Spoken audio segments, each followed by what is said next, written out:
আসসালামু আলাইকুম। বর্তমানে অবস্থান করতেছি আমাদের মির্জাপুর থানা ভাতকুড়া, মহেরা ইউনিয়ন ভাতকুড়াতে। এই ভাতকুড়া দিয়ে আমি যাওয়ার সময় দেখতে পাই একটা বৃদ্ধ মহিলা একেবারে উলঙ্গ অবস্থায়, যার শরীরে একটা সুতা পর্যন্ত ছিল না। এই ভদ্রমহিলা এখানে মাটির মধ্যে পড়েছিল। যাই হোক, তাকে জামা কাপড় দিয়ে জড়ানো হয়েছে। তার সাথে আমি একটু কথা বলবো, যদিও সে ভারসাম্য, তার একটা ছেলে।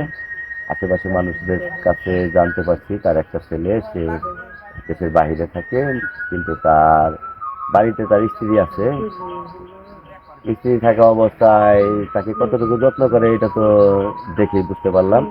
আসলে যে পরিস্থিতিতে এখানে পড়েছিল এটা তো দেখানো সম্ভব না, কারণ মা বোন সকলেরই আছে, আমারও আছে, যার কারণে আমি দেখাইতে পারি না। আমি এখন আপনাদেরকে সাথে নিয়ে দেখাবো না।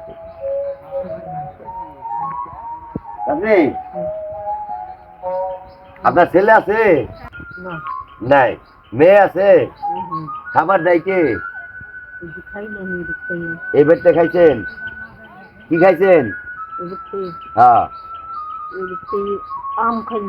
আম খাইছেন। এখন আম পাইলেন কোন? আম নেই, এখন তো আম নাই। আম পাকছে হন না? আচ্ছা, ভারসাম্যহীন, সে তো কথা বলতে পারে না। সে তাকে যত্ন নিলে হয়তো বাড়িতে রাখা সম্ভব ছিল, আর বাড়িতে তারা রাখে না।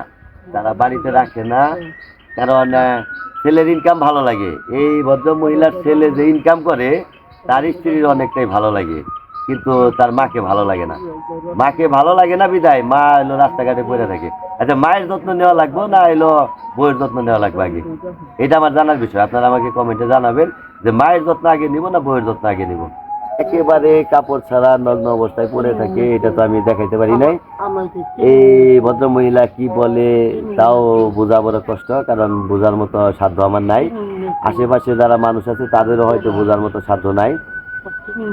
আমি আছি, আমার সাথে নুরুল ইসলাম নুরু আছে, আমার সাথে আমার খান মিডিয়ার ফরহাদ আছে। আমরা এই দিক দিয়ে যাওয়ার সময় এই মহিলাকে দেখতে পাই যে একেবারেই কাপড়বিহীন পরে থাকতে। পরে আমি আশেপাশের মহিলাদের ডাক দিয়ে আইনা তাদেরকে দিয়ে আর কি কাপড় পরানোর চেষ্টা করছি। আমার কথা হইলো, এই ভাতকুড়া গ্রামে ওনার জন্ম, এই গ্রামেই তার বাড়ি, এই গ্রামেই তার স্বামীর বাড়ি। এই গ্রামের অনেকেই তাকে এই অবস্থায় পড়ে থাকতে দেখে। এতে তো আমাদের সম্মান বাড়ে না, আমাদের সম্মান কমেই যায়। মা যত্ন নিলে অবশ্যই ভালো থাকবে। ভালো থাকবে না কেন? তাকে চিকিৎসা করতে হবে। চিকিৎসা না করো সমস্যা নেই, বাড়িতে রাখো, বাড়িতে রাখো, একটা ঘরে রাখো। তাহলে আপনি ভালোই আছেন না? ভালোই আছেন নাই? ছেলে এই টাকা পয়সা দেয়? ছেলে টাকা পয়সা দেয়? গোলান টোলান নাই? তার ছেলে মেয়ে আছে কিনা সে তাও বলতে পারে না, কিন্তু ছেলে আসলে ছেলের বউ খুব যত্ন করে, কিন্তু ছেলে ছেলে গেলে আর যত্ন করে না।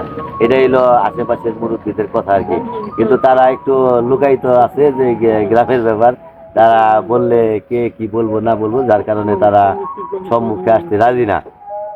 ছেলে যখন বিদেশ থেকে আসে তখন ছেলে যখন বিদেশ থেকে আসে তখন তার স্ত্রী তাকে মায়ের যত্ন নেয়, কিন্তু ছেলে যখন চলে যায় তখন আর যত্ন নেয় না। এই মা দেখেন যে আমার মাথার মধ্যে হাত দিতেছে, যে তার ভিতরে অবশ্যই ভালোবাসা আছে, ভালোবাসা মায়া মমতা সবই আছে, কিন্তু একটু যত্ন নিলেই সম্ভব।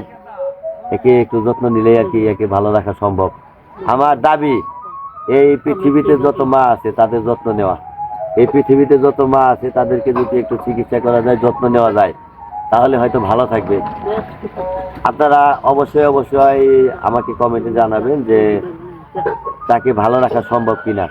ছেলে ইনার একটা ছেলেই, তার নাম মনির, সে বিদেশে থাকে, কিন্তু তার ছেলে, তার স্ত্রী মানে তার ছেলের যে বউ, তাকে এই অবস্থায় রেখে দেয়। কিন্তু তাকে তো যদি সে কথা না শুনে তাহলে তো বাইন্ধা রাখা যায়, শিকল দিয়েও তো বাইন্ধা মানুষ রাখে। তাইলে এই উলঙ্গ অবস্থায় রাস্তাঘাটে পড়ে থাকলে আমার মুসলিম জাতির জন্য কলঙ্ক। সেটা একজন মুসলমান, একটা মায়ের জন্য কলঙ্ক, একটা জাতির জন্য কলঙ্ক। আমি চাই না যে এই কলঙ্ক সবার জীবনে আসুক। আল্লাহ পাক তাকে ভালো রাখুক, সুস্থ রাখুক, এই শুভকামনা আপনাদের সকলের জন্য। ভালো থাকেন সবাই। নুরুল ইসলাম। নুরু এইভাবে কতদিন যাবত এইভাবে থাকে? আগে তো আসলে এমনই পর্দায় থাকতো উনি, মানে ওনারে আমরা কেউ দেখতে পারতাম না। আচ্ছা মনির আমাদের ক্লাসমেট ছিল, তো দেখা গেছে যে ওর সাথে ওদের বাড়িতে দাওয়াত খেতে যাইতাম, কোনোদিন তার মুখ দেখতে পারিনি। আচ্ছা আচ্ছা আল্লাহ পাকের হয়তো কোনো না কোনো ইসের কারণে দেখা গেছে আল্লাহ পাক তার আজকে দীর্ঘদিন ধরে প্রায় 10-12 বছরের বেশি হয়ে গেছে এই অবস্থায় সে থাকে। এই অবস্থায় থাকে। তো এই ফরাদ ভাই, আপনিও কি জানেন যে সে এই অবস্থায় থাকে?